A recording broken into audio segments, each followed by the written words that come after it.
Well, good afternoon, everyone. Woo! Good afternoon, AJ. How's it going over there? He is straight. He gave me a little hello over there.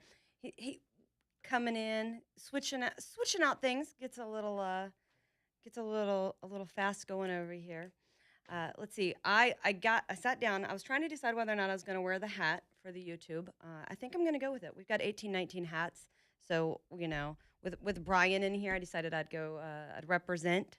That was even before he started touting our Center for Education, which makes my little Grinchy heart happy. It really has been. There are jobs that you have in life where you're like, this is really cool. I can't wait to wake up and see what I'm gonna do tomorrow. And I have to say, 100% hands down, every minute of 1819 has been that. It has been such a rewarding, and I don't say that to suck up to Brian. I don't say that for any reason other than it's true.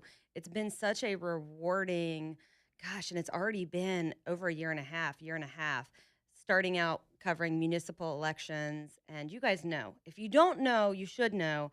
I love some of the municipal drama. Now, all day, everyday election coverage was a little much because there's a lot of small municipalities around the central Alabama region. I covered Hoover, Homewood, Vestavia, Irondale, Trussville. Let's see, City of Clay, a little bit of Birmingham. It's mainly Democrats. There's not a lot we did there. But I covered at least 8 to 10 municipalities during those municipal elections. And then when it was like I was doing the education stories on the side, and when I got the opportunity to go full time education with a little extra municipal on the side, then I was like, bring it. And then I think I've kind of held on to covering Central Alabama Water, which used to be Birmingham Waterworks, just because it, it's it is drama. It is Woodfin induced sore loser drama over there. So I've continued to cover them as well. I'm actually going to do somewhat of a free for all Friday here. Okay. And let me tell you the way we're going to handle today's show. One is at 2:30, Lloyd Peoples, who is the incoming, I guess he's the state rep elect, taking Jim Carnes' place. Lloyd Peoples is going to come in studio. We're going to do the same thing we did with Scott Ortiz, although I will say I probably won't hold Lloyd as long. Scott and I just got going and had a good old time in here. So I promised Peoples, I was like, I will try not to keep you an hour because I originally told both of them 30 minutes, but who knows? We'll see where the wind takes us. So we're gonna talk with him just a little bit about his election, what's happened, pretty much the same conversation we had with Ortiz, who he is, what he ran on, what is he's looking at moving forward. So we'll talk about all of those things, and then kind of free for all. I want to talk a little bit about the WNBA and that flagrant foul that was called days later. So we're going to talk about that. We'll talk about some of the World Cup stuff over in Washington State, the kind of controversy over the pride flags and the pride theme of a World Cup game with two countries that do not very welcoming of LGBTQ. Let's see what else we got. We've got just all sorts of things on the agenda, hot topic issues, what's going on as we lead into Independence Day and 4th of July celebrations, not just in Washington, D.C., but we've got a lot going on just within the central Alabama area. So I kind of made a rough list of some of those. Like Hoover. Hoover is celebrating on the 1st. And somebody asked in one of the social media pages, why are they celebrating Independence Day on the 1st? And one of the city councilors wrote back, there's a couple of reasons. One is a lot of people in the areas surrounding Birmingham and the fireworks that go off here in Vulcan, at Vulcan, that, some people like to do that and then they want to be able to celebrate at their city. And then there was a conversation about, city employees wanted to be able to take a day off and they want to be able to enjoy the actual Independence Day with their families. And so, that got me thinking, okay, who else has what going on? So we'll go over that. The Republican Party, the Alabama Republican Party, They've got an event on the 1st as well. So lots going on as we lead into Independence Day. AJ is now all situated in there. TGIF, are you excited for the weekend, AJ? I am, but it's gonna be a busy weekend because Yeah. it's leading up to the fourth, so I got to get a whole bunch of stuff taken care of. So, but I'm Oh, still excited. because next week for those just we're here Monday, Tuesday, Wednesday. There's a best of Thursday and Friday. Is that right? Friday, Friday. yes. Okay. Okay. So we've got that happening. Um, and then we've got, so you guys stay tuned for that. And of course, AJ is over here. He's like, Mr. Even he's got his own show. He's producing this show. Every time I turn around, he's in that, I don't even know what to call it. The studio behind you. What is the studio behind you? It's just a This is a sound studio. studio, just a Yeah. round recording studio, non-broadcasting recording studio. And so we'll see what fun we can have with AJ. May even get some food in there. Here's the thing. So on my way home, and I've said this before, so I listen to radio, obviously when I'm in my car, when I'm in, which these days is a lot.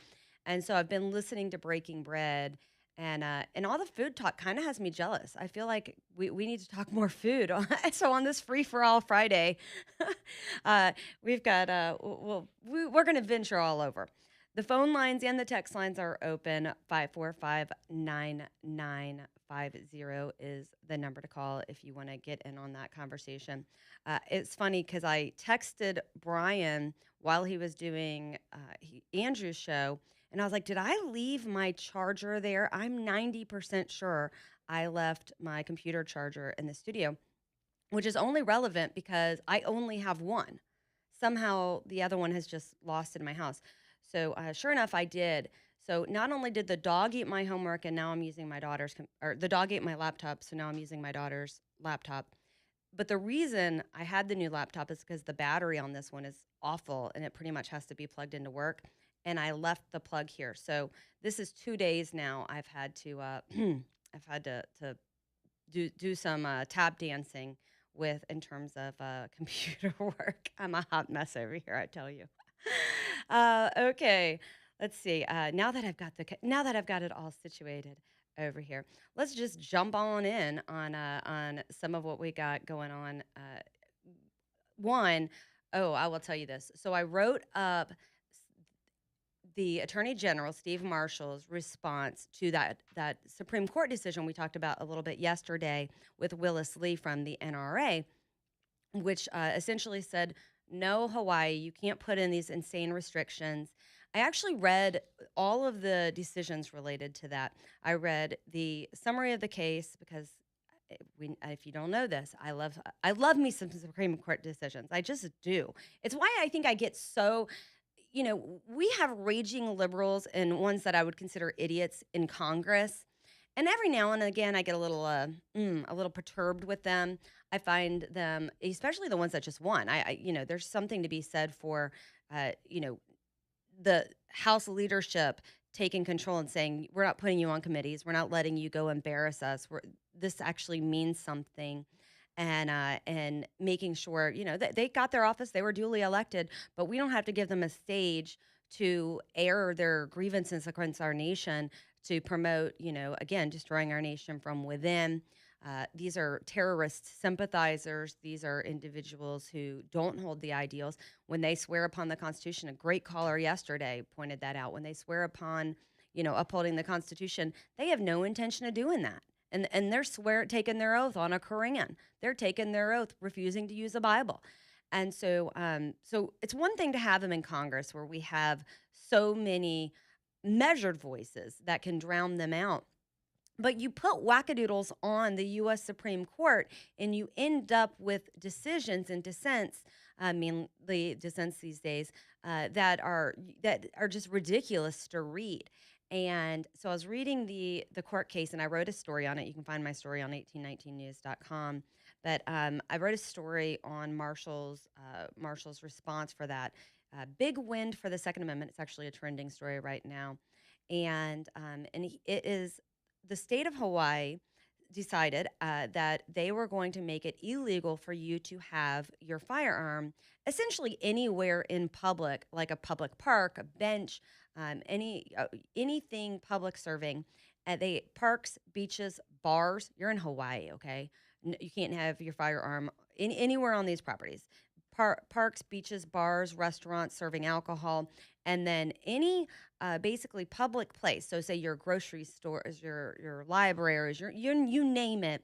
They barred the exercise of the Second Amendment. And then what they said is if you are a business owner, then you must have a sign allowing someone to have a firearm in order for them to bring it on. Otherwise, it's illegal. And so, in the majority brief, they Justice Alito wrote. He was like, "Well, let's talk about the circumstances in which a young woman might be carrying for self-defense. She's in a domestic violence situation. She's being stalked. Has legitimate fear for her life." Although, let's just admit it, the Second Amendment doesn't even require that. But he gives the situation of a young lady who's in, or maybe already has a restraining order against somebody, but since she's carrying to work, she would have to that her place of employment would have to have a sign allowing her to do that, or that saying she could do that, or she'd have to have written permission for them to do that. Then she wants to go to lunch. That restaurant would have to have a sign. She wants to run errands, run by the bank, run by the dry cleaner, run by a restaurant, the grocery store. She would have all of these places. Every single one of them would have to have a sign saying that she could lawfully exercise her Second Amendment rights, or else she would be a criminal. And so, under that grounds, she goes to sit on a public bench. Now, the state of Hawaii has made her a criminal. And he's like, no, absolutely not. We're not going to do that. And so that's what the bill was related to. And then those moron Democrat appointed judges went on. We got Brown Jackson, Sotomayor, and Kagan all doing dissents. Brown Jackson saying, this isn't a property rights issue, or this isn't a gun issue, this is a property rights issue. And which her whole argument was basically dumb. And then Kagan arguing that historic precedent, which Alito, by the way, pointed out, hey, this precedent that's being cited by Hawaii was precedent that was made back when people were trying to keep blacks from owning guns and exercising their Second Amendment rights. I read the whole thing. There was a 24-page Alito decision, and then I read the dissents. And all I've got to say is this court it has some dumb people on it.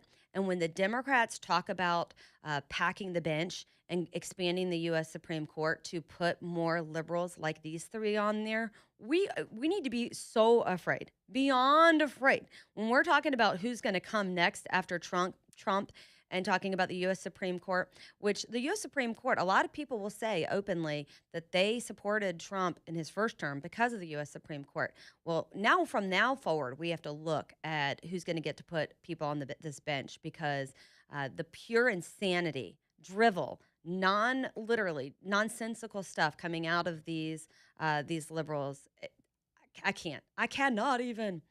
All right, we're going to take a quick break. When we come back, I will wrap up a little bit of my talk about, and I mentioned some of the other SCOTUS decisions this week, talk about that. Then we will have Lloyd Peoples in, and we will see where else the rest of the day takes us. You guys hold tight. April Marie, filling in for Leland.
I gotta get pretty before I talk. AJ just laughs. Don't act like Leland doesn't do this. Like Leland doesn't primp in the camera. No. I decided to go a little casual today with the ball cap. It's one of my two 1819 ball caps. We've got this one which has the flag on it, and then it says 1819 over here, and then we've got a camouflage one. But I couldn't find a shirt that coordinated with the camouflage one that was like radio appropriate. So yeah, that's where we're going today. Really, radio appropriate? Yeah.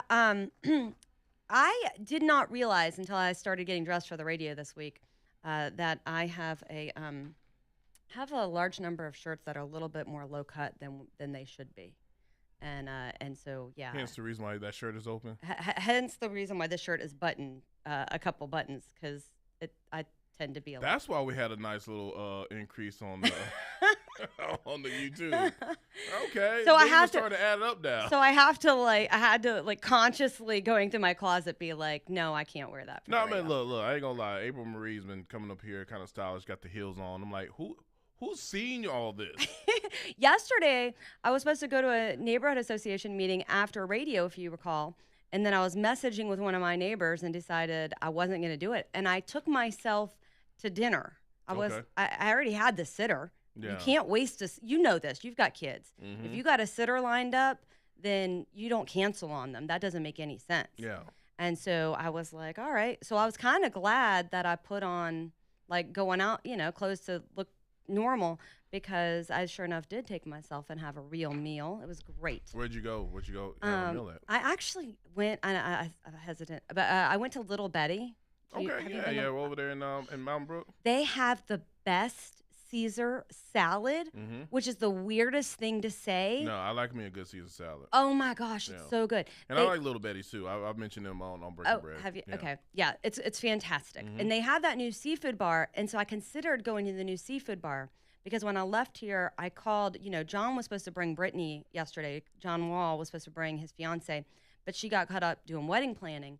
So I called her and told her how much I missed her, and then I was talking to her and just out of force of habit walked to Little Betty, and then I was like, I might as well.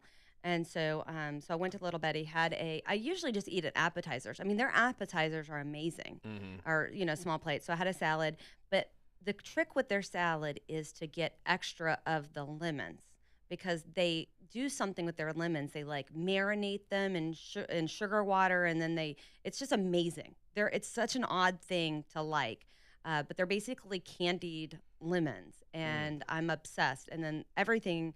So that's what I did last night. And, nice. And so I'm glad I did that. But I also have had, you'll see I'll wear heels if I have people coming in studio. So if I'm going somewhere after, or if I have someone coming in studio, although we haven't been taking pictures, so that there's that. I don't know. Hey, my guest just wandered in. Oh, I would like to just, that's impressive. You're going to sit over there. Wow. Okay. I cannot even get anyone to fob me up in this building. I stand down there looking like a lost damsel in distress. No, people come in and get you, because every time you text me and it says, hey, I'm here, I'm on my way to come get you, and then all of a sudden, I push the elevator to go down, and I hear the other elevator come up. I'm like, well, let me just stand right here. And that's why I stand right there, and I know that you are getting let up. And then, lo and behold. Twice now. Once, and I didn't know who, I didn't know how either one. One was a sales rep. Yeah. Who was that? That was both of them were sales reps. Oh, were both of them? Yeah, one was a sales manager, another one was the actual sales accountant. Yeah, the sales manager was going down there to pick up somebody who was supposed to be interviewing. You guys, if you are listening to the commercials, we're looking for somebody to sell ads on 99.5. So she was there looking for somebody to interview for a job. And I was like, I'll take a job here if it'll give me a fob, for the love of all that's holy.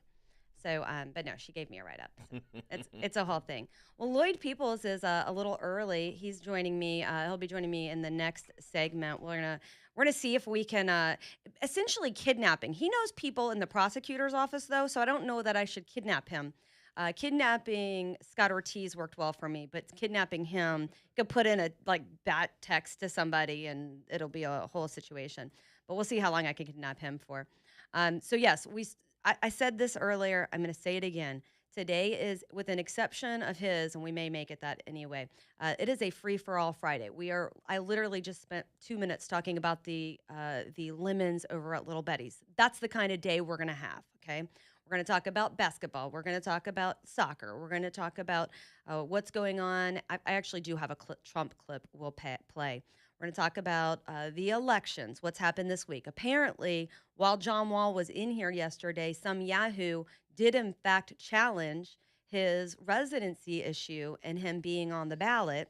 So we can talk about that a little later and what we know about that. So that is, we talk about Second Amendment issues. I am celebrating this Supreme Court decision. Dave, if you hold tight, we'll get to your call on the flip side of this break. You can catch us at all the regular places. We're, of course, on the YouTube Live. If you are wondering what our guest looks like, tune on in. Real Talk 99.5 or 995 TV is where you can find us on YouTube. And, of course, you can find me on X, APRYLMARIE. Back in just a minute with this Free for All Friday.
Well, good afternoon, everyone. April Marie here, filling in for Leland this week and next week. Thrilled to have in studio with me, and I asked him right as we were coming back in, do you have a general election opponent? And he says no. So guess that makes you a state representative elect. I mean, I guess there could be a write-in candidate. I'll still have to be on the ballot and find at least a couple of people to vote for me. Yeah, exactly. It's not automatic, Yeah. but it would appear to be in a better position. Okay, we're getting him to pull his microphone a little closer to his mouth.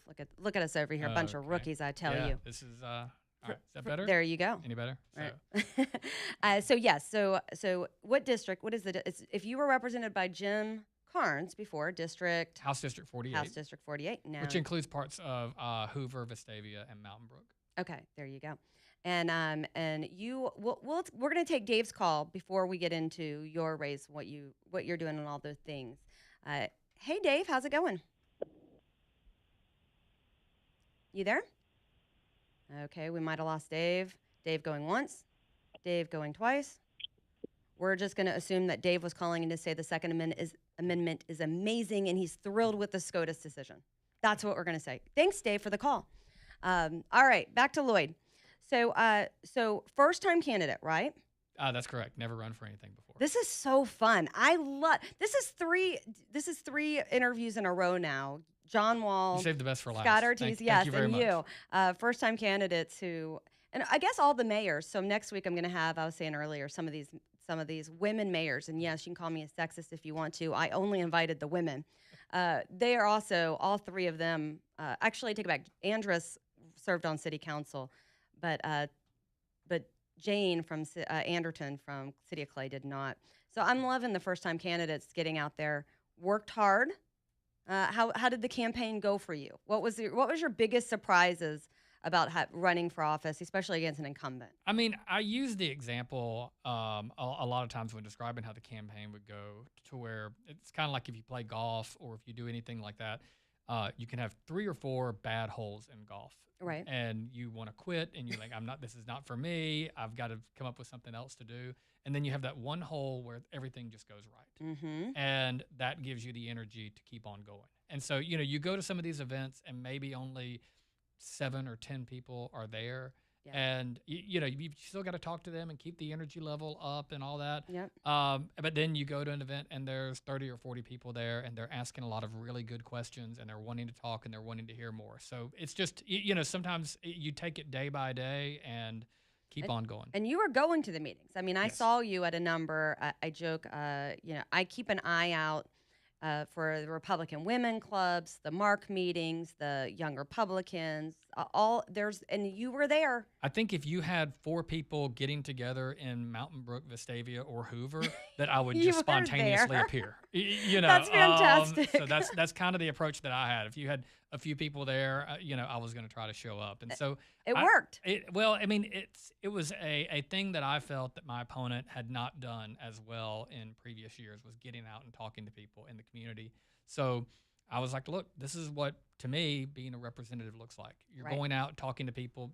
A lot of people say I have an open door policy or something like that. Right. The problem with that is saying you have an open door policy kind of implies that people are supposed to come to you like you're on a throne or something Fair like that. point. And my view is, I'm going to come to your open door. If Yeah. you open the door, I'll come in. That's Okay. what the open door policy means to me. So as these Chamber of Commerce and Homeowners Association and church groups and everything else open their door, I was happy to come in. And even if I wasn't speaking, Mhm. just meeting people before and after and talking to them, that's what we went to, high school baseball games, basketball Nice. games, all that kind of stuff. So get really close with the city council members from all of those areas where you're seeing them Yes. at the same time. Yeah, I met with all the mayors, met with city council members, went to city council meetings just to kind of hear what people were talking about at those meetings, Right. to educate me a little bit, because I am a first-time candidate.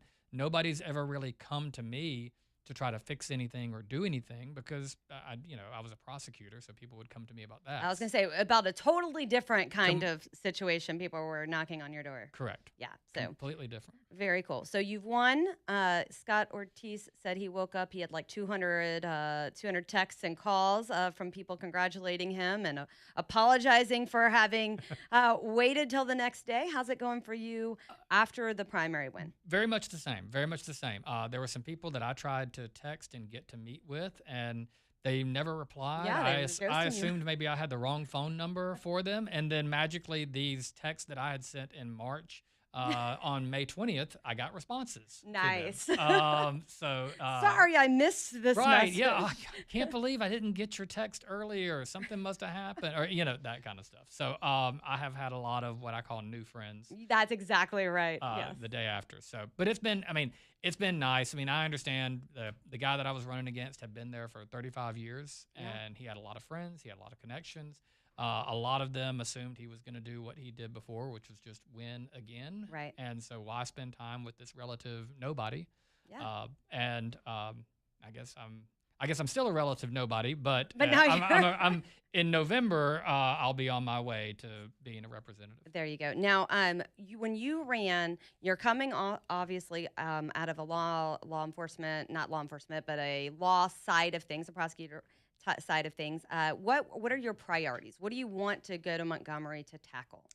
It's funny that you mentioned that. I had somebody ask me that question early on in the campaign, and I'm not one of these guys that thinks that I've got everything figured out and I just need to get to Montgomery and tell everybody my plan, right? And everything will be fixed. So I don't have I want to do this, I want to do that. There's a lot of areas. I mean, education, obviously. My son's in college, my daughter's in high school. So I'm very connected with how their education has been. The prosecutor background, I want to tighten up on, public safety. I want to make sure that criminals go to jail and that prisons are not a revolving door for them to get out and start doing that's the music same to my thing ears. again. Have you talked to Paul DeMarco lately? Because that's pretty much every interview I've had with him in the last 3 years is Really? We need someone paying attention to making sure the right people are staying where they're supposed to be. Well, there was Matt Simpson was a House of Representative member, Republican down in Mobile, and he lost his primary. So I am the only Republican prosecutor that will be in the House next year. There is at least one or two on the Democratic side, but I'm the only Republican prosecutor. So I'm probably going to get a lot of those questions. I'm looking forward to working, with Catherine Robertson's office at AG. She's amazing. I've known Catherine for a long time. I've known Jay Mitchell for a long time as well. But she's in my phone as Catherine Robertson API. Like that's how long she's been there. I refuse to change it. I met her 13 years ago, and I'm not changing it at all. She's been great. She's going to be a fantastic attorney general, and I'm looking forward to. She was the right choice. She just knows how that office runs. No, and she's been there for a while. And Steve Marshall, I've been friends with Steve Marshall since he was a DA in Marshall County. Yeah. So we've worked with that office on the federal side and the state side, and so I'm expecting those kind of things to continue and to have good relationships with the people down there, and on the legislative side, see what we can do to help the state enforce the laws that they want to enforce. Yeah. Well, we've seen Anaya's law, which and then they took it and I think, is it going to be on the November ballot? The further expansion. Yes. Was that? I was going to say I couldn't remember if it had passed it already. Okay, so the further expansion of Anaya's law that deals with shooting into.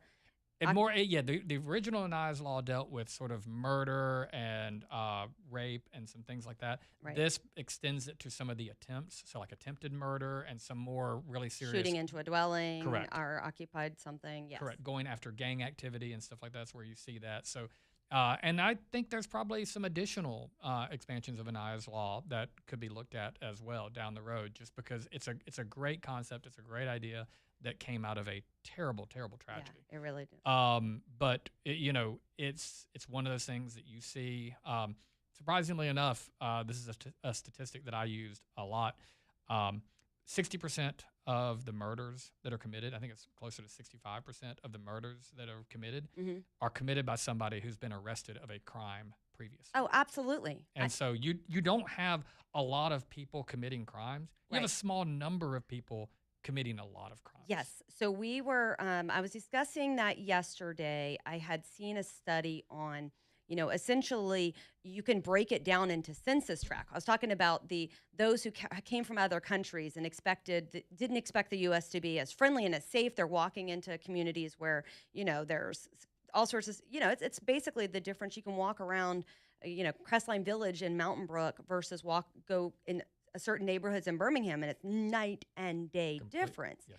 And so people came here expecting, crime, you're going to be in danger, you're going to be this from other nations. And they were like, this is amazing. This is beautiful. Everyone's nice, all of these things. And I was like, yeah, because the media would have you believe there's a fundamentally unsafe aspect of our nation.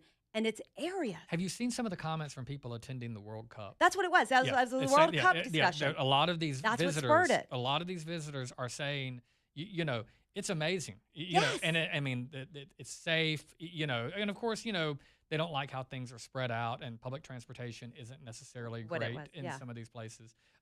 They love the portions of food that we give. Air condition, safety, air portions conditioning, of food. Tex-Mex food, Yes. food portions. We're following the same World Cup visitors is what's happening. That's right. So that's what spurred the conversation, is people saying, I've been lied to. Right. America is inherently safe. These people are inherently kind, thoughtful, generous, and we really got to do something to fix that. I feel like crime is one of those areas where we don't realize that there is a preventative nature to it, because we know where recidivism is going to happen primarily. So anyway, okay, I talked us right into a commercial break. We're going to come back. We are talking with Lloyd Peoples. He's the state representative-elect.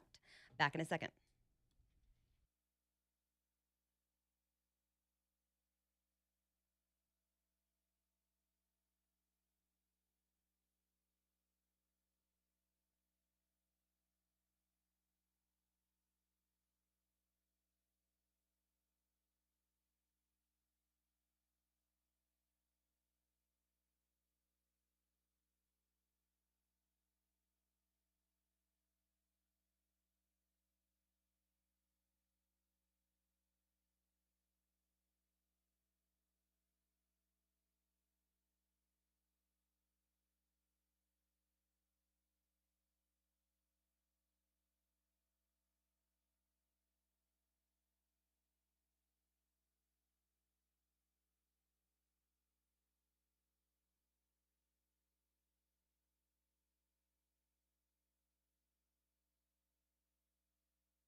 Well, good afternoon, everyone.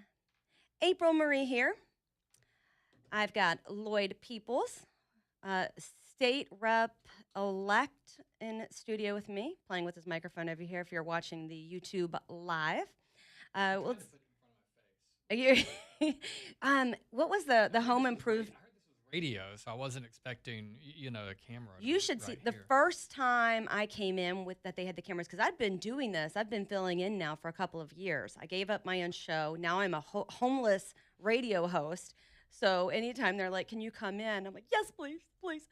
So I did one day. I sure enough roll in here and sweats essentially, no makeup on, not a stitch of makeup on, hair a hot mess, and it's YouTube live, and I was like, nobody could warn a girl? Nobody, yeah. I was not aware of that. Those are little details that I'll know for next time. Yeah, it's a whole thing. I'll put on a tie. There you go. That you'd be the first person in the radio studio ever with a tie. So we were talking, just generally crime, and it was yesterday what spurred the conversation about, the misnomers about crime in America is, and even cities like Birmingham, where I would get calls from friends I lived in Washington, D.C. before I moved here, my family in Florida.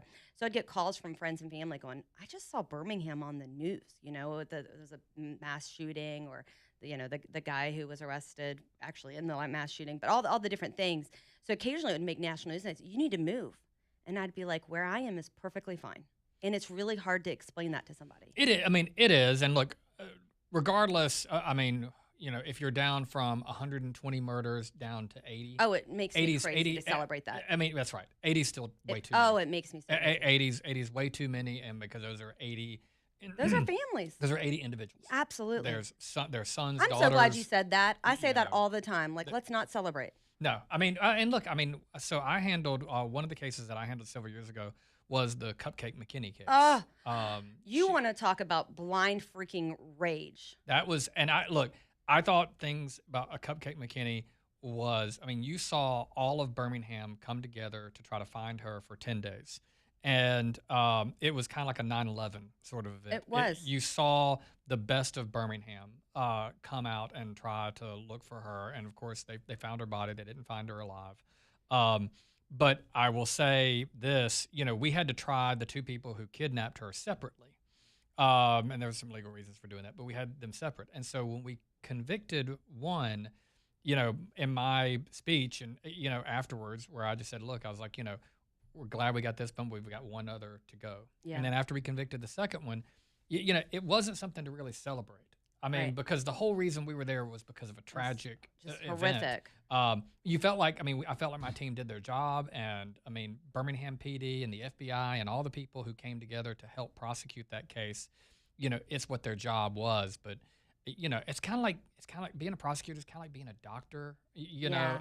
It's a very 95% of the time when people go see the doctor, it's because something's wrong. Right. They're not going for a checkup or just a well visit or something like that. Yeah. I told my son, he tore his ACL a couple of years ago, and I was like, yeah, up until this point, your doctor visits were just, hey, everything's great. You get your little blue form so you can compete in school sports activities, and you're on your way. That's what then he got to see, people when we went to children's. You're talking about people who, there's people coming in that have been in car accidents. They're missing limbs. They've lost an eye. They've got. You want to get your head on straight. You go take a trip to Kirkland Clinic or Kids UAB or anything like that, because you're like, there are people with way worse circumstances. No, it's definitely but for the grace of God. By the way, we're at 27 homicides in Birmingham for 2026. Which is down. It's still 27 too many. I would not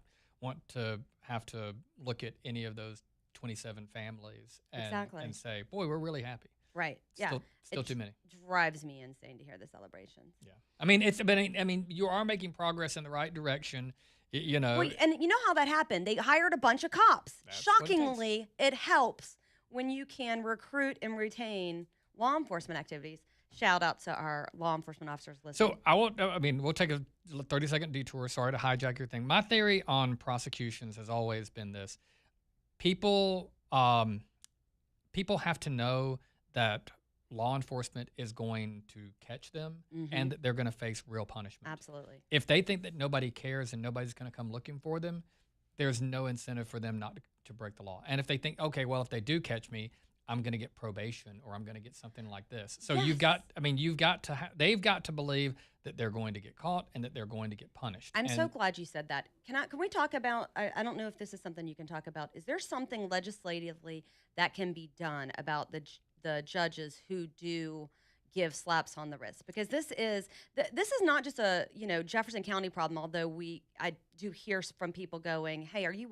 looking at what some of these, and you can look at their Facebooks and you're like, these are not people who share the values of most of the community.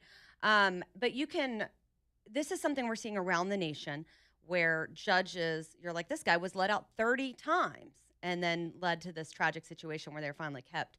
Is there something that can be done on that? Yes. I mean, you can take away judicial authority to do things. Again, Anaya's law basically says, hey, look, you can't let people with these, certain being charged with these offenses back out on the street on these no bond deals. Right. You can create presumptions for detention. You can create mandatory minimums for certain crimes so that even if a judge wants to give them 5 years, they can't. Now, I do believe that, sometimes when you have somebody who, there are some people who, because of the circumstances of what they did, maybe deserve a little bit less time. And so just having a formula and that taking all of the discretion away from judges is probably not a great idea. But you're absolutely on track here with judges are the ones that we look to when they give out justice. Yeah. And, I think we as a people through the legislature or what else can set some hard and fast rules as to what that needs to be. I don't know. Child pornography. Yeah. Are you familiar with this case? We're gonna take a quick commercial break. When we come back, I want to follow up with this a little bit because some of the things just to happen here, like I said, in Jefferson County will blow your mind. All right, back in a second. We're also going to do some Free for All Friday. We'll see if I can get Lloyd talking about. We'll go back to the World Cup or something. Do whatever.